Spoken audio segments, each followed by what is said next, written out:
ሲአይኤ እንግዲህ the ark of the covenant ወይም ደግሞ ታቦተ ጽዮንን አግኝቻታለሁ ብሎ እንግዲህ በዚህ ሰዓት ላይ ፐብሊክ አድርጓልና ይሄ ደግሞ በጣም ለዘመናት ሲፈለግ ዓለማችን ላይ ያሉ በተለይ ደግሞ አውሮፓውያን ለዘመናት ሲፈልጉት የነበረው ታቦተ ጽዮን ነውና ይሄኛውን ደግሞ አግኝቻለሁ ነው የሚለው እና ይሄ ደግሞ ለየት የሚያደርገው ምን መሰላችሁ?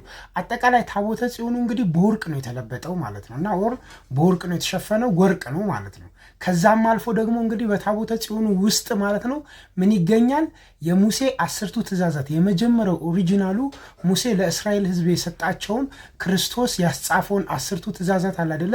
በውስጡ ይገኛልና በጣም ለብዙ ዘመናት ሲፈለግ የነበረውን ሲያይም እንግዲህ እየሰራውበት ነው ሲል ቆይቶ እንግዲህ በስተመጨረሻም አሁን ትራምፕ ከመጣ በኋላ ታቦተ ጽዮኑ የት እንደሚገኝ ፐብሊክ አድርገውታል። ከዛም አልፎ ደግሞ የሚገርማችሁ የት መሰላችሁ የሚገኘው? ኢትዮጵያ ነው የሚገኘው ብለው ነው እንግዲህ በዚህ ሰዓት ላይ ኮንክሉድ አድርገው ይፋ ያደረጉትና በዚህ ጉዳይ ምን ትላላችሁ? ሀሳብ አስተያየታችሁን ኮሜንት ሴክሽን ላይ አስቀምጡልኝ። ይመቻል።